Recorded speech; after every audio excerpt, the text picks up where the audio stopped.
Hi, good morning. Thank you for joining. My name's Andrew Goff. I will be facilitating today. My business for over the last 10 years has been modern cloud computing with a first foray into Google Apps and coming to Agilicis by way of AWS and Amazon. As I hope you'll be aware, Agilicis is a company dedicated to assisting the public sector to transform.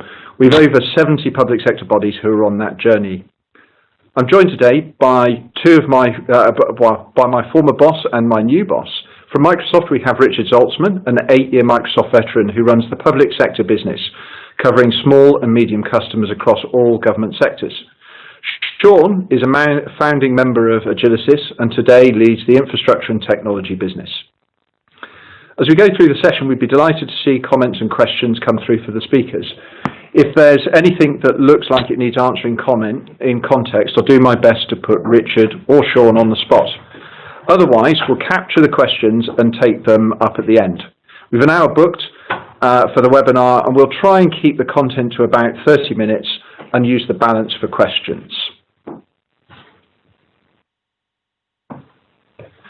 So, moving towards why we're all here, I trust you're expecting us to talk about capturing the cloud, which is part of Agilicis' 21st Century Public Service series. Broadly, the session is going to be driven by understanding the drivers and blockers behind cloud adoption in public sector, and the slide, I hope, shows some of the questions that we're going to use to tease this out. From our engagements, we've also some observations of how customers have approached the thornier problems that they face. And we hope that between these two elements, it will help you assess your organisation relative to your peers and help you hear how others with similar concerns have started their journey into the cloud. Before we dive in, though, I thought it might be helpful to explain where the data we're using came from. At Agilicis, we've long been a destination for public bodies looking to outsource their technology platforms and services. And like everyone on the call, I imagine, we watched the rise of the public cloud and wanted to extend our services to take advantage. But at the right time, when we could build offerings that we knew would address our customers' needs. A radical concept, that one, of course, putting customers first. As more recent events have shown, it's easy to get lost in the echo chamber of your own experiences. So what we did was to commission Digital by Default to survey their readers for insights into what makes the cloud attractive to them and how their journey is going. It's some of those insights from nearly 200 respondents linked to the examples that we'll show today that we're sharing. Many on the call will have read the report, the title that you can see on the right-hand side of the slide, but if you haven't, we'll include that link in the follow-up.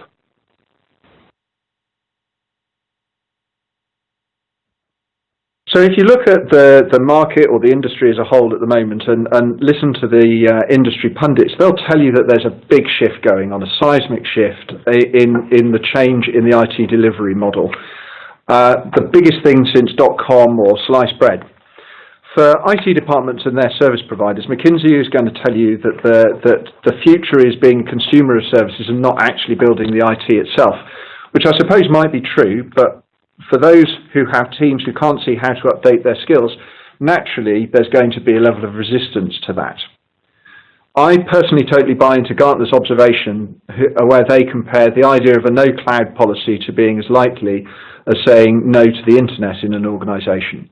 I bet everybody here would miss the cloud in their personal life if it was taken away for a day, and this is becoming the reality of our professional lives as well.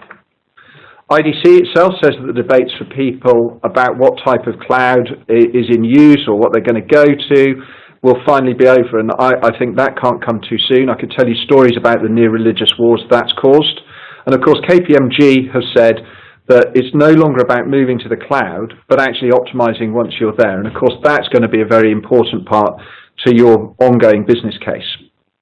Looking at this closer to home, in public sector, we've seen and heard a lot about the successes claimed from the digital exemplar projects. I touched a couple of these, and being built for the cloud with their ability to auto-scale, to spin up capacity and drop it off, that looked really impressive, and it was built into the software. Obviously, that's a great answer for new build projects, and I think most of those in the greenfield go straight to the cloud now. I can't think when I last had to sell that as a good idea. But what captures my imagination today and why I'm at Agilicis is how we make those big changes, enabling the cloud in the core of public sector technology itself. So Richard, can I come to you first? As a global player, where are Microsoft's predictions about the public sector and cloud today? Certainly, Andrew. Well, I think, first of all, 2016 is a very dangerous year for predictions, so I might shy away from those somewhat. Let me talk about where Microsoft is. So we have, over the last 5 years or so, completely reorientated our business around cloud. The way we have structured the business is based on our three core ambitions: reinvent productivity and business process, build the intelligent cloud, and more personal computing. And these three ambitions are absolutely underpinned by a cloud-first strategy in everything we do. We report to Wall Street against these three ambitions, and really Wall Street is looking at our performance solely on the basis of how our cloud services are doing.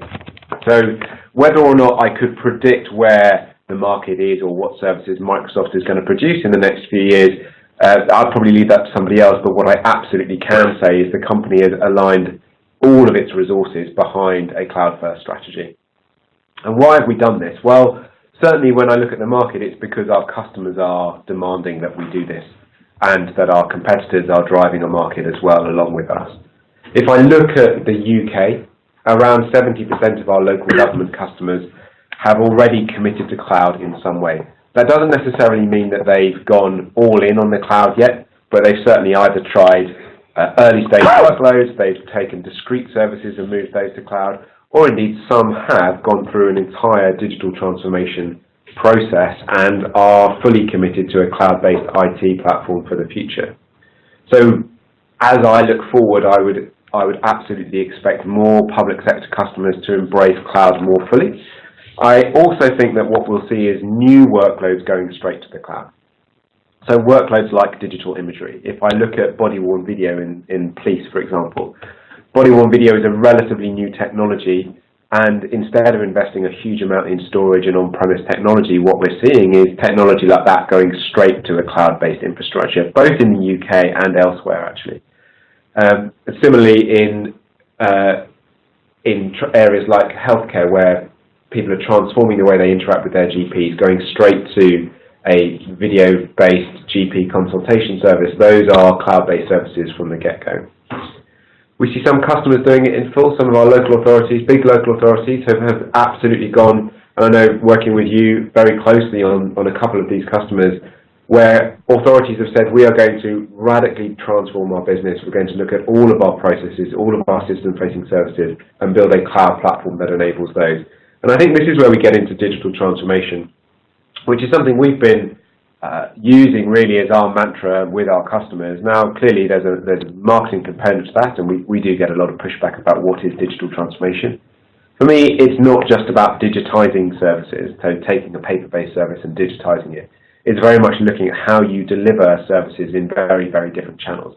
So engaging with citizens, for example, where historically you've had a call center, how can you use artificial intelligence to deliver the same quality of service, or indeed give people a better service? How can you use digital media, social media to engage with customers in the same sort of way? And cloud technology really makes digital transformation possible. So in terms of predictions, I do see digital transformation through digitally re-engineering business processes as now being something that we will see many, many government organisations do, and many private sector organisations do, because it is possible on a cloud-based service at much, much lower cost than it was before. And I know we'll come to the business case later. I do see us getting to the point where those services will be an awful lot cheaper on a strong digital platform than they are today. So I think the theme for me is, yes, there is cloud, but it's why. And the why for me is very much digital transformation, changing those processes and getting a great outcome. And I know the survey touched on some of these things, and I think, Sean, probably you've got a lot of insight into the journey you've been on with customers from Agilysys perspective, from old on-prem to a world of digital transformation today. Yeah, very much so, actually. And when you look at that technology adoption curve, we were fortunate enough at the government ICT event to ask people for a show of hands as to where they felt they were on that adoption curve. And what was quite interesting is, if you like, the early adopters were around the people building new systems that are built for the cloud built for the internet. But when we actually asked the majority of the room, they were actually few in the early majority, but actually late majority or laggards. And hence one of the reasons for wanting to carry out the survey, to find out what that was about, and actually people having a sense of the fact they're struggling with legacy. But within Agilysys 3 years ago, we took a hard look at how services were going to be provided in the future. And as an organisation, we were successful. And if I say judge success by the number of people who wanted to work with us, we'd win 60 or 70% of our business, or business that we would pursue, based on, if you like, a traditional model of outsourcing. But what we saw 3 years ago was the fact that the extent the market is changing and people are really looking for technology to start doing some of the heavy lifting that it's able to. So we set out 3 years ago to actually start building and partnering with other organisations like Microsoft to build these industry platforms to help organisations on the digital journey. And we've spent the last 2 years actually migrating people onto these new platforms. And for me, as a founding member of Agilysys, we actually started up as a company called Net Decisions. And that was, if you like, off the back of the advent of the .com. And we see many parallels now with what we saw there, which is there's a great deal of confusion, the whole debate as to public, private, hybrid, and trying to find the answer to that. The whole debate about where do I go to get good advice. The fact that what we do know is a large amount of money will be spent and resources will be devoted to this. But what we also know from the 8 days of the .com, which is actually it's about making good business decisions. So, we thought it'd be about time to dive into some of the data from the survey. I think as you look at this slide, you're probably going to see a number of themes that we hear collectively in a number of conversations and forums and that kind of thing. But actually, there's a lot behind the headlines as well. There were amplifying comments and also some follow-up. So, Sean, could you just tease those points out from the responses that we received? Yeah, I think the fascinating bit was 70% of organisations, or circa 70% of organisations, said that they were actually committed to moving to the cloud. At the same time, only 11% really were able to evidence making any material progress, which we thought was kind of fascinating. And when you look at some of the stats as to why people are looking to move to the cloud, an interesting one which we're seeing more and more of is 23% were around contracts coming to an end and finding a new way of having to deliver in the world where you're not dependent upon an outsourcer or an SI. Overwhelming majority actually had the ability to drive out costs as a big driver for them. Interestingly, the technology debt, which is not surprising in an environment where for the last 6-7 years we've been working in an environment where austerity has been a big factor. So there's a significant technology debt out there which is holding public services back in many ways from becoming the type of digital organisation that they'd like to be. The last one, which was if you like, a free text question, really is there around one of the questions that people had, and one of the challenges that people were saying is only partially moving to the cloud and actually the stranded costs, and that's something that they're struggling with. So clear drive around cost, but one of the areas that they'd like to help address, which is the whole idea about only partially moving. If you jump forward to the next slide, this question really was around challenges that you face as an organisation in adopting cloud services. The information on the left is the quantitative responses, and the information on the right of that chart is really what we got from the free text or qualitative responses.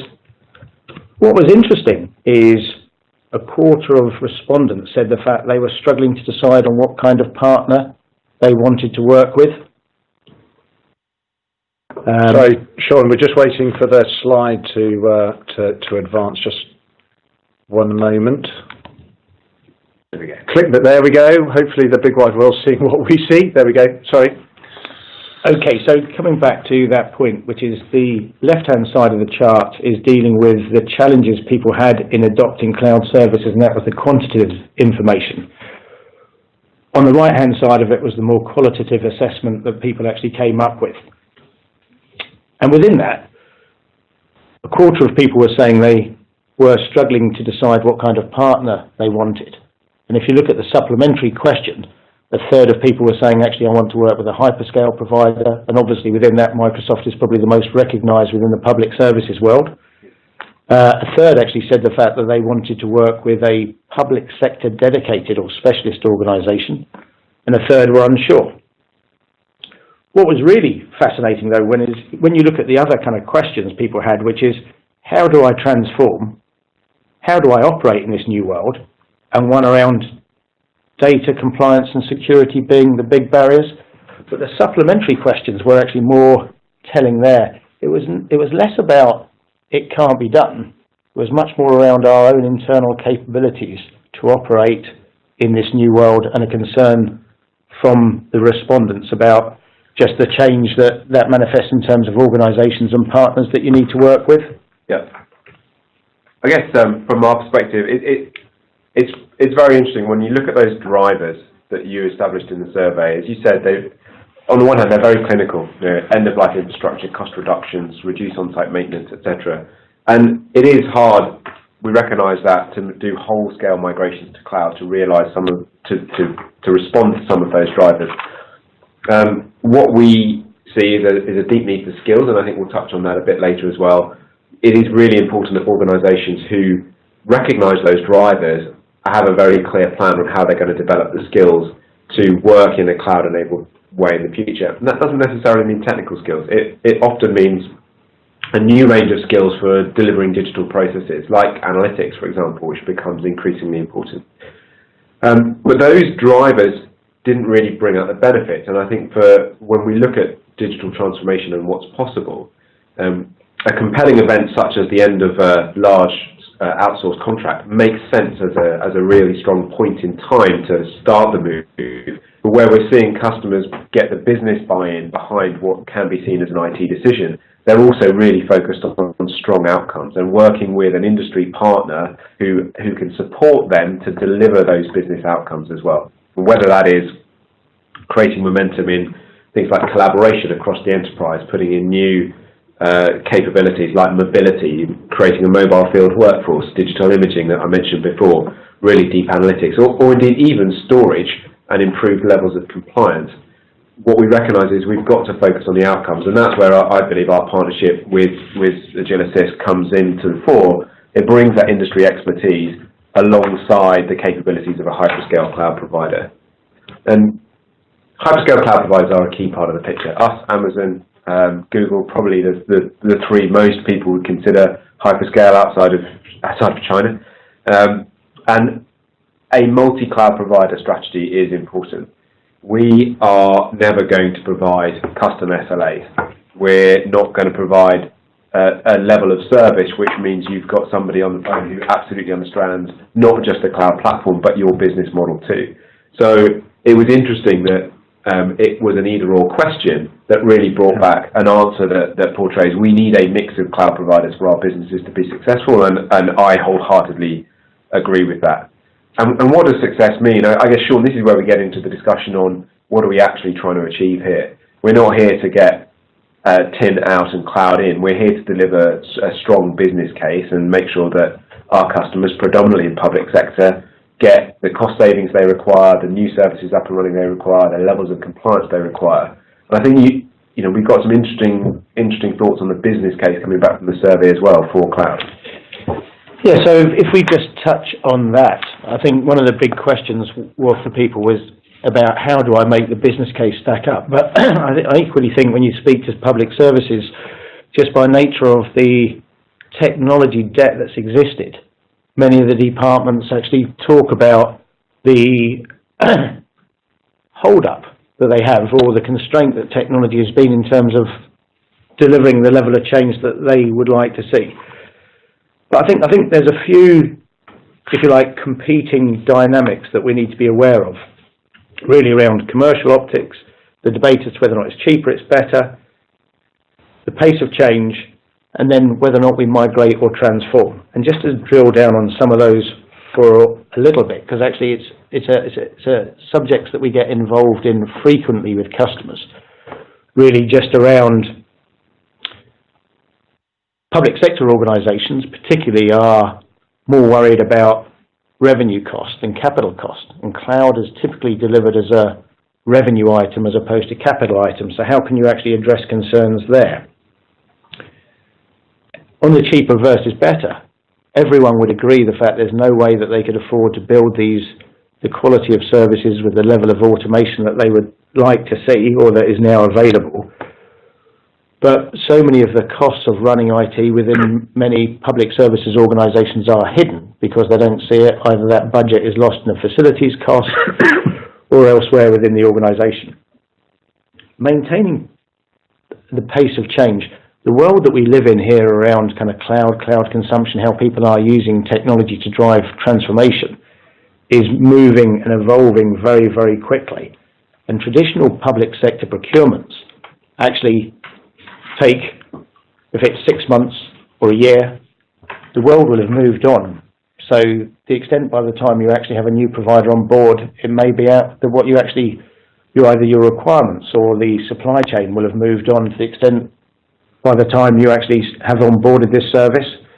So how do we keep pace with a world that's evolving so quickly? And the last one really is the debate we have with so many customers about, do you migrate or transform?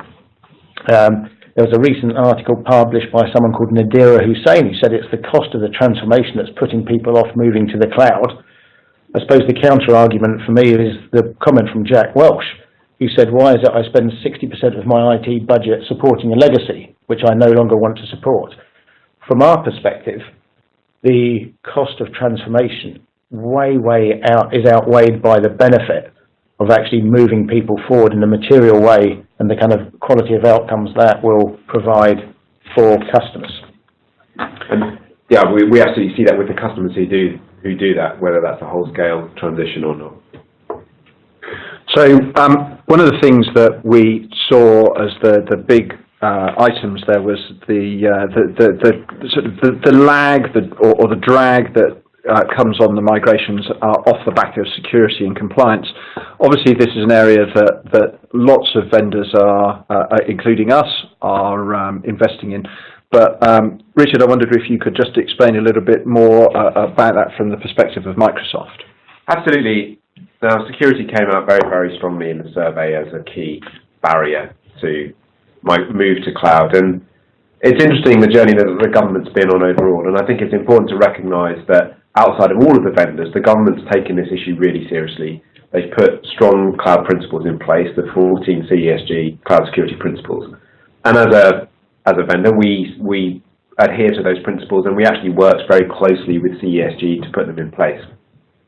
I guess at the root of this, we're now, I believe, at a stage where it's a question of perceived security issues. And can we, as a vendor or provider working with Agilysys, and can we help you make the case to people who may not really understand the nuts and bolts of what security really means in a digital world? And I know it's hard maintaining a data center today. You know, with every organization managing their own data center, any one organization's only got 2 or 3 people who know how to keep that data center secure. We've got hundreds of people who know how to keep the data center secure. They're all very deeply security cleared. I can't walk into our own data center and just go and play with things. There's no way you're going to get near a Microsoft server in a data center. But that emotional component of what is security, is it having your own person with the keys to your own room, or is it handing over that accountability to a third party? We've got to work much more closely with customers to provide that comfort level. Our Chief Legal Officer, Brad Smith, who speaks very eloquently on the subject of trust, really summarises it by saying people will only use technology that they trust. And that's very simple. As I said at the start, Andrew, we bet our whole business on the cloud. So if people can't trust the cloud, they're not going to use it, and Microsoft is not going to be in business in a very short space of time. So we make a huge investment in this. We spend a whole lot of time on the physical security, the digital security, etc. But I would really strongly encourage anybody on the call and really any customer just to come and have a talk with us and with you about what cloud security really means. it's no longer a question of I can hold it and touch it and therefore it's safer. It's really a question of stripping the emotion away and understanding what investment can you make as a customer in cloud security or in technology security, what investments are your partners making and your hyperscale cloud providers making, and then really building a strategy which optimizes your business for the security level that you need. And security, there are many different aspects to it. There's true security, there's privacy and compliance, and again, just come and ask us, what do we do with your data, what happens to it? Transparency, sharing and availability, and all of those factors come into anybody who's making a decision about their IT strategy. But increasingly it's on the minds of the business decision folks as well, the people who hold the keys to the budget. And so we're trying to have a very rounded conversation across all of those stakeholders. Indeed. My experience over time has been that I think originally there were probably not a lot was said. There was a view that said if you told everybody everything you did, then you would inherently be less secure. But I think we found now the balance of saying, this is how you're leveraging massive investment across an organisation and how a customer, whether they're small or large, gets that benefit. And I think, pretty much like for like, if you lifted a system from an on-premise world into the cloud, you would hope that the outcome is a more secure system straight out of the gate. So I think we've shifted to the point now where rather than it being a question, it should be a virtue of a cloud delivery.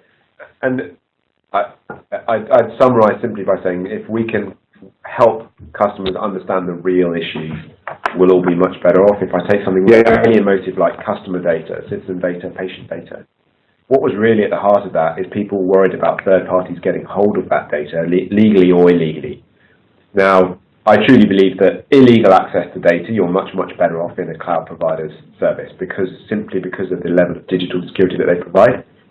And legally, it's just important you understand what access a third party has. If the US government wants to get hold of patient data and it's in a Microsoft data center, they have to go through the US Supreme Court. If they want to get it straight from you because somebody in your borough or town has been a little bit naughty, they'll have to go through a court in the UK. And it's simply understanding the facts behind the perception of data being more secure or more private in your own data center. Yes, and of course there was the big thing you guys have done is open data centers in the UK, which is going to make that legislative environment a lot easier for customers who are on the call to understand. Sure. I come back to the information that came out of the survey, though. I think people are over the hurdle of is it secure in the cloud. It's more about their ability to handle the management and operation in the cloud, as opposed to are we worried that your data centers are less secure than our own? Yeah, and that's where this transfer of skills, for me, is one of the most important factors that we should be looking at. Okay, so we thought we'd end the content round a look at a case study. We'll just wait for that slide to come through. We aren't able to name the organisation involved, but Sean has been involved with them from the go. So Sean, I was wondering if you could tell us a little bit more about it. Well, I think this case study, although it is anonymous, but the customer has offered to speak at the next event if people would like to hear the customer speak. But it's an existing customer of ours, so it was a first generation, if you like, customer. And some of the challenges they had were they wanted to go on the digital transformation journey.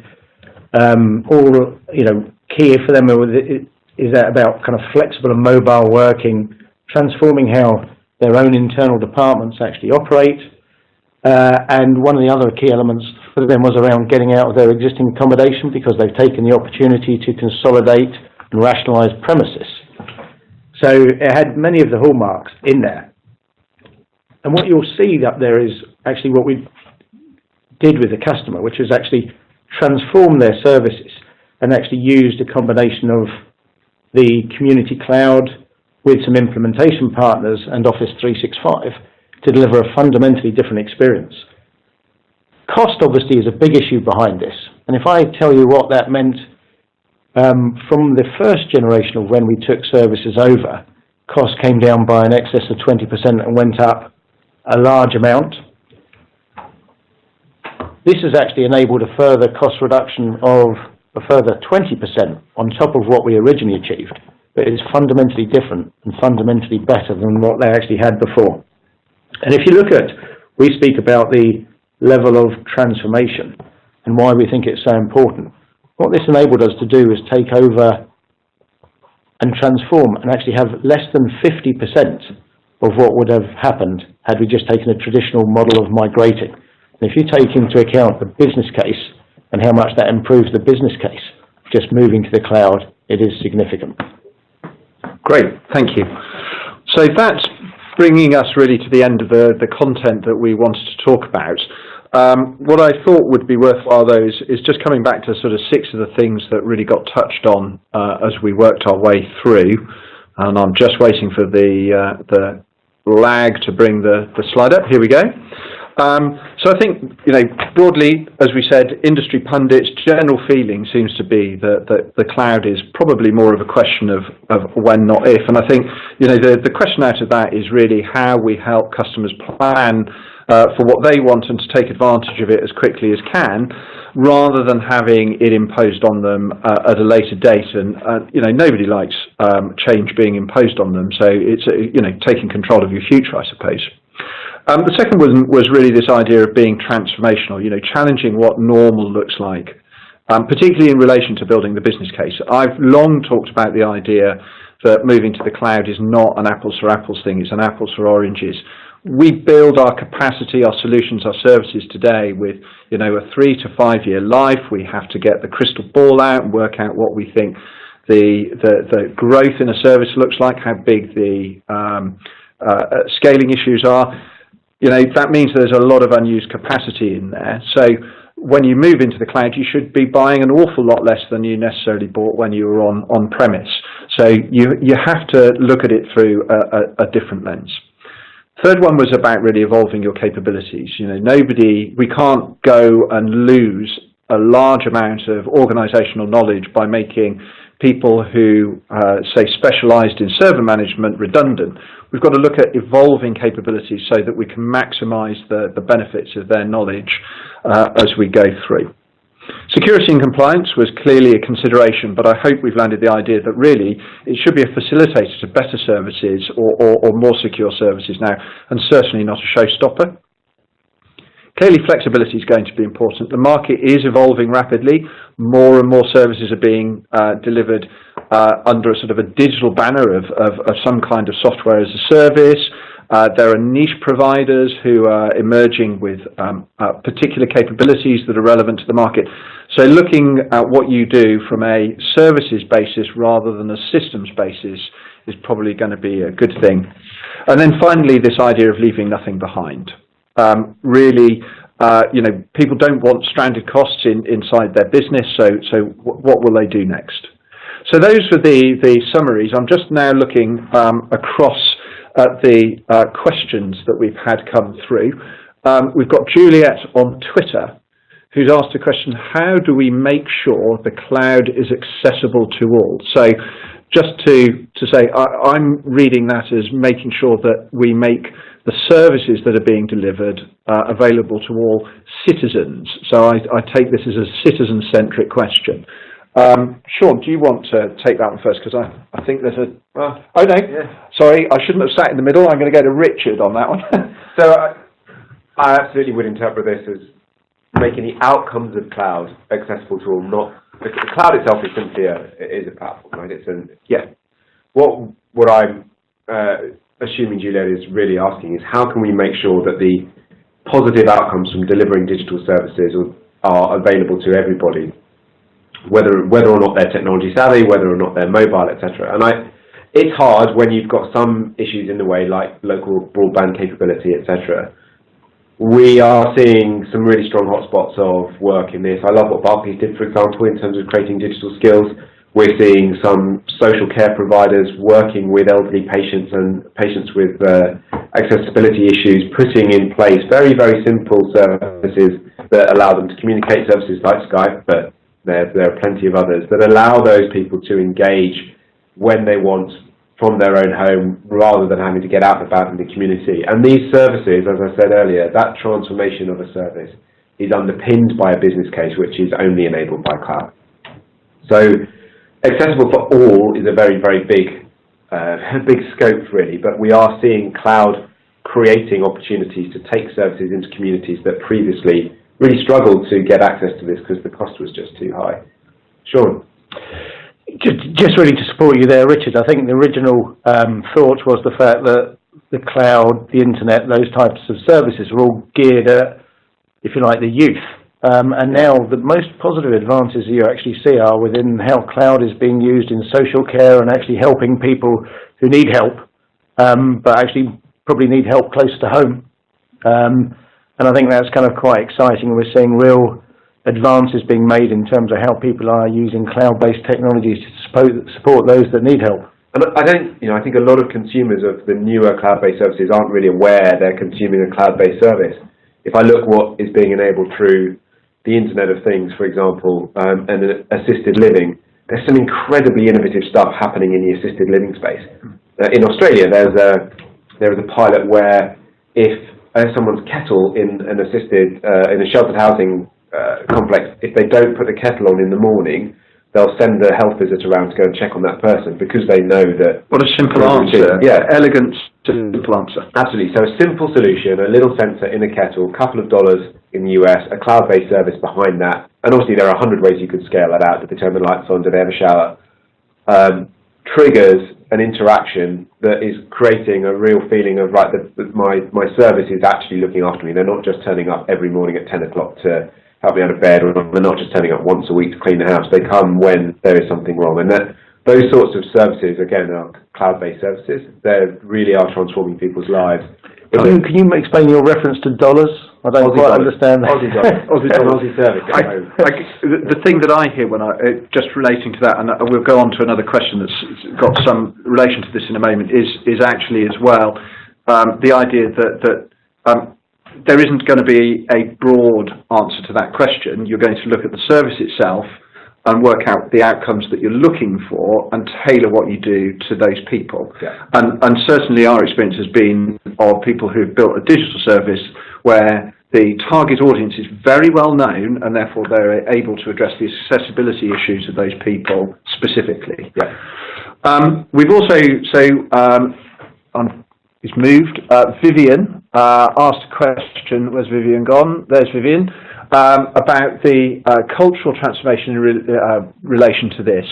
I think that is directly related to accessibility, because clearly there is that idea of people who live on screens and other people who've never lived with screens itself. I'm going to take a quick pass at that one. So one of the big things that I found has always been, there's a great book called The Tipping Point, which is still relevant to this. And it talks about the idea of looking at your community that you're targeting. Now, whether that's citizens, whether that's internal users, it doesn't really matter. And working out who are the people that are going to set the trends, who are the people that others come to for answers, and actually building a plan out that lets you think how you're going to drive some of that adoption. I will also say we've got a customer who's attacked both of these problems because the need rests with the citizen and the service is coming from the customer, and they've just mandated that something goes digital. They've provided the channels, and rather than try and persuade, they've just said, you're not going to get your money unless you fill the form in digitally, but then they've made those access points much easier and universally accessible. But Vivian asked a specific question around measures that we suggest for cultural transformation. For me, the first one in the government space is customer satisfaction. So, are you actually getting citizens who are more satisfied with the services that you're delivering? We spoke about the business case. None of this is relevant unless we're delivering a strong business case, and that means that citizens, patients, students are getting a better service, and you can measure an improvement in that service. But how you measure that is often very different to the way you might measure it today.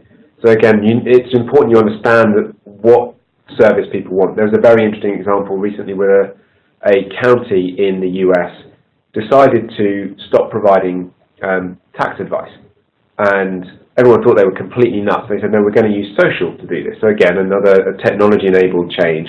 We're going to allow citizens to answer each other's tax-based questions. Because they found they were being drowned by questions on tax. Their service levels were really poor. They were getting absolutely hammered from a customer satisfaction perspective. So they put in place a very simple social platform that allowed people to answer each other's tax questions. They got an answer immediately, like you would on Facebook or Twitter. If your question is more than 5 minutes old on Twitter, no one gets to it, but nearly always someone gets to your question.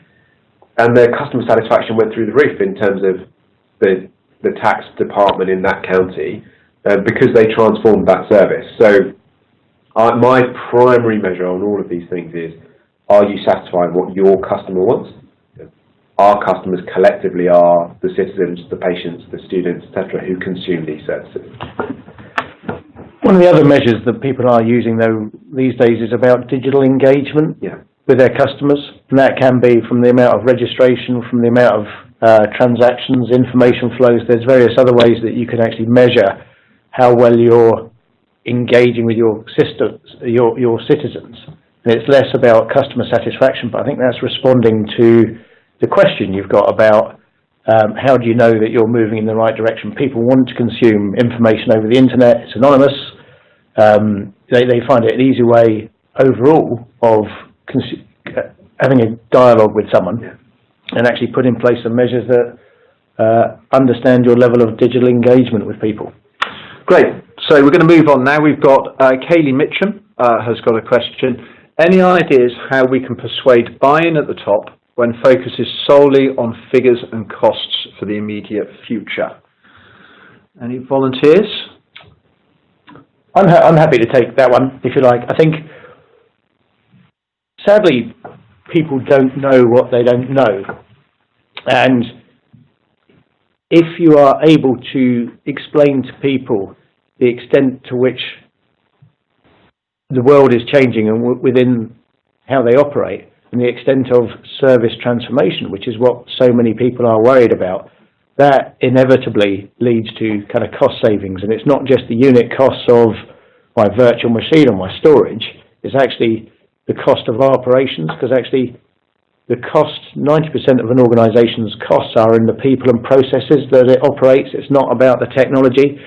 So the technology is only there in service of what the changes that you want to enable or the service that you want to enable.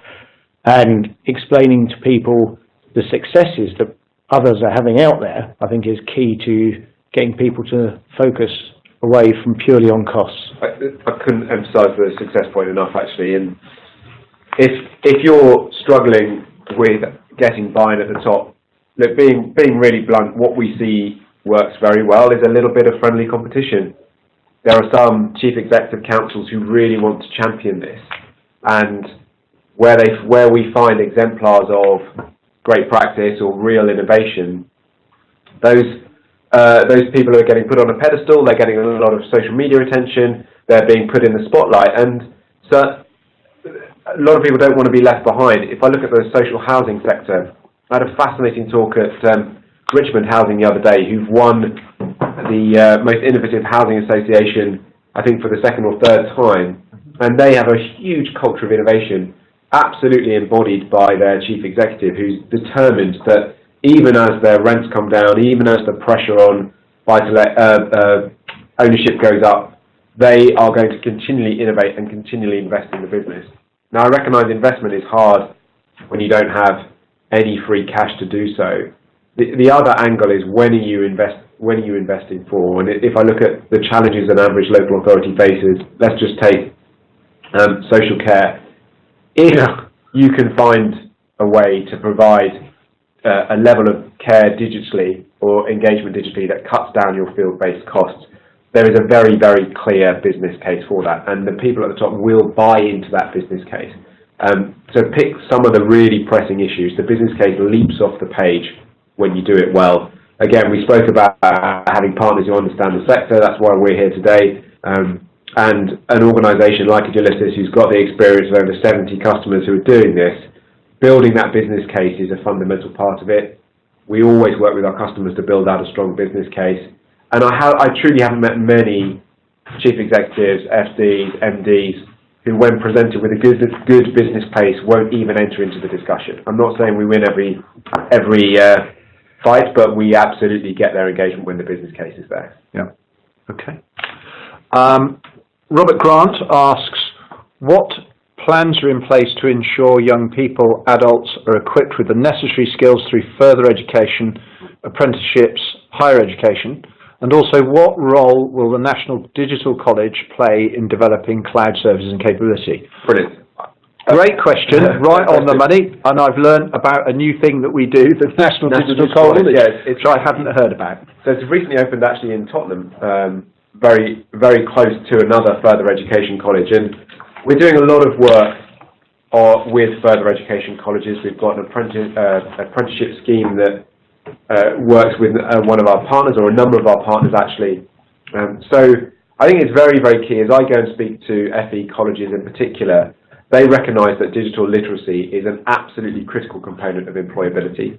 So there are a lot of colleges that are investing heavily in creating digital skills, but also a foundational level of digital literacy, so that every graduate from that college, regardless of what they're doing, whether they're coming out with a IT qualification or whether they're coming out with a plumbing qualification or a bricklaying qualification, every single young person leaving that college has a level of digital literacy so that they are more employable to an organisation that needs people to understand how do you get on with customers on the web, how do you navigate a website effectively, how do you engage with suppliers and customers better. The National Digital College is very new. I mean, it's an interesting concept. I think it's going to put pressure on the other colleges. So I see it very much as a raise the bar initiative. It's going to be great for the number of students who go through it. I think when it reaches its peak, it's going to be in the thousands.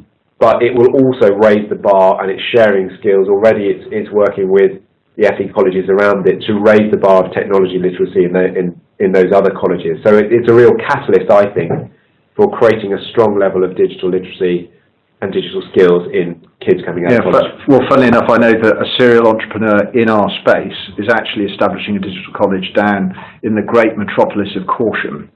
Excellent. As well. Yeah, very linking to Bath University, but Corsham is actually a digital hub for a lot of services. And there's a great employer down in Corsham, the MOD. Yeah, exactly. It's around the corner. And they want lots of digital skills. They really do. One of the things that we've seen within Agilysys is real advances in terms of the apprentices, and as an organisation I think we're delighted with Arch Apprentices to have placed over 1,000 apprentices. One of the huge growth areas is around digital skills and putting people through a course around becoming a digital leader or a digital apprentice, where we feel these people are very well placed to help industry. We think it's a growing area. It's a very rapidly growing area where there's demand for skills, and there's a great route in there for, if you like, the youth to get trained and placed. And yes, I think it's a really positive initiative. Yeah, I think apprenticeships are great. We see the most incredible things happen with our apprentices here. Again, we can work with our customers, and Agilysys will work with you on creating an apprenticeship scheme within your organisation. Absolutely. And there is, and of course, I don't know how many people are aware of it, there is the apprentice levy that is coming up shortly, where a percentage, 1% of turnover has to be invested into apprentices and skills. So 2% of your payroll budget, I think. 2% of your payroll budget. So that will be another kind of forcing function for people to address this. We have a question in from Twitter. Didn't come with a name, but please can you expand on your last summary point? How can we focus on leaving nothing behind? So what we were finding with organisations, and with so many organisations, they'd like to move to the cloud, but they're finding a situation where they partially move, but the business case was really predicated on the full move. And if you could imagine a world where you're consuming some cloud services, but you've not actually managed to lift everything, so you're still running your data centres, you're still running your equipment, you're still having the people looking after the equipment, you only get part of the way there.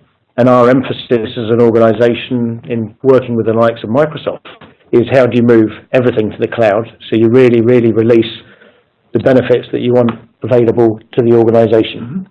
And I think coming back to that original point about money originally being poorly spent, many people had the concept of moving to the cloud, but this partial move has got in their way. So making sure you address that is fundamental. Yeah, have a plan. Yeah, and some of that, we've been through loads and loads of technology drag issues. If I look at one of our strongest competitors on the Windows platform, for example, was Windows XP.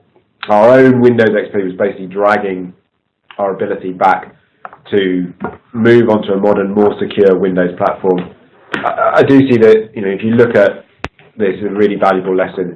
You've got to have a plan to get all the way there. You can't afford to leave a legacy cost base niggling away at you that is going to create cost, is going to create people with skills whose skills have to remain in the past, is going to probably create security issues as well.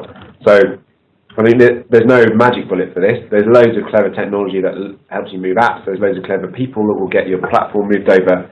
But if your strategy doesn't address this point, and it was last, I think, and had strong emphasis on it for a reason, if you don't address this point, it's really, really hard to deliver the cost savings benefits case.